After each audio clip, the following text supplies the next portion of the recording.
In this lesson, we'll begin to build the epaulet. So before we do that, let's make sure that we've got the arms squared away, because I think we didn't really do those yet. So this last piece here has the arm in it, and so all we need to do is get rid of everything that's not the arm. So let's select that object, and remember the shirt comes right up to here, and so we can come in and you can see that we added an extra line in there, so we want to make sure to add a line right up inside there, and then we can get rid of any polygons that are kind of beyond that line. Okay, and then any of these we don't need anymore because we've already built all those other pieces. Okay, so once we've got the arm separated out, you'll probably want to come in and let's add a smooth to that. So put it in a subdivision surface. Let's take those points and let me do an optimize, and then I'm just going to grab the points on the inside of the arm there and just scale them down a little bit so his arm goes inside of his sleeve. Okay, so we get something like that. And then you can do symmetry on that to get the other side. Now, as far as the epaulets go, it's just another little detail that we want to add kind of on the shoulders. These little strategic details on stylized characters like this can really help. And so let's go into the front view. And let's grab a spline. And I want to actually draw out a spline. And so these selections here at the top are going to enable us to draw out splines, different kinds of splines in different ways. I'm just going to do a cubic spline. And so I'll start here and just kind of draw this out. And I can be pretty rough about it, but I just want to create kind of a loop sort of shape. And I don't really need to be too tight in there because we are going to want to add some thickness to it. We can then come in and we can kind of move the points around if we want to.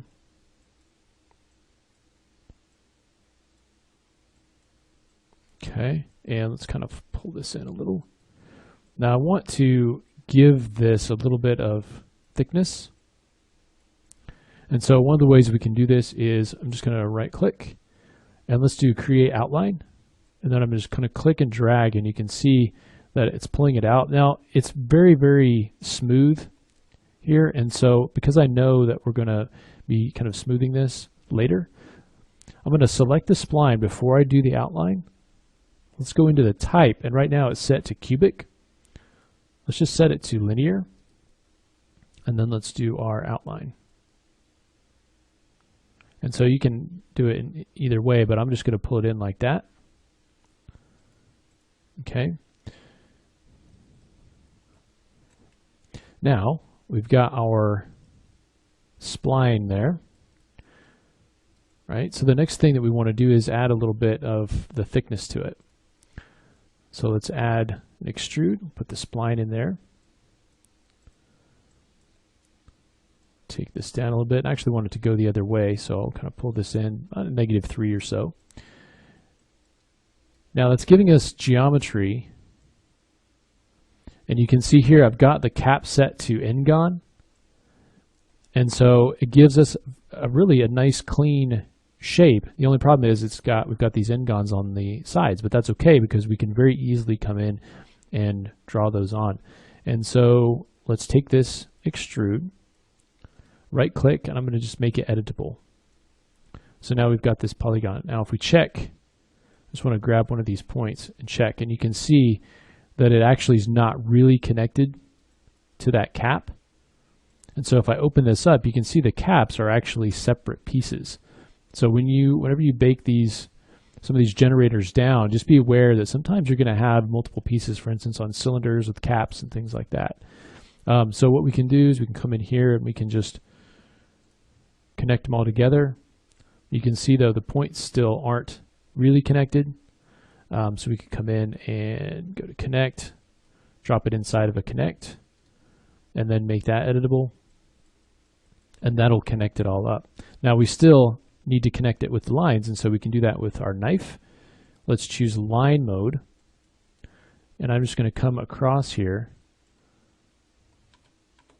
And let's actually set this to single. That way we can just really quickly come in here and draw across.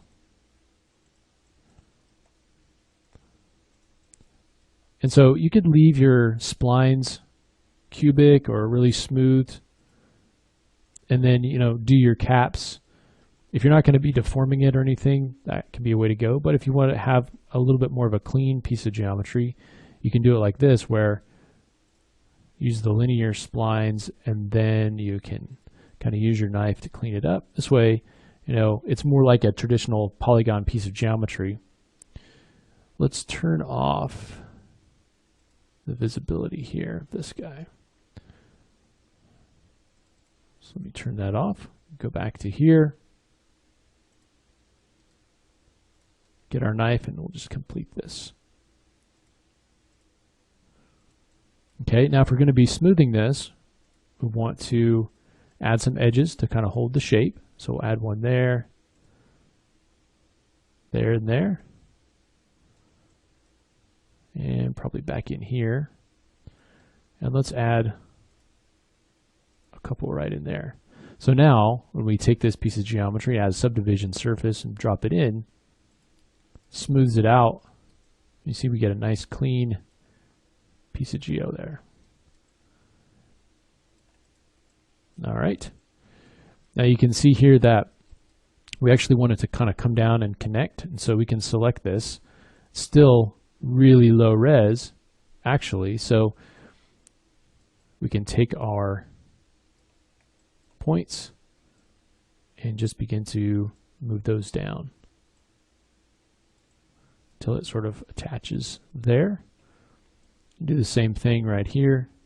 Add a little bit more of that loop and just shape it, because it's low enough res. We can do that. We can see the resulting smooth geometry there. Okay, so once we've got that to that point, let's go ahead and add a little bit of a detail up on the top there, and then we can duplicate it over to the other side and start thinking about finishing this guy up.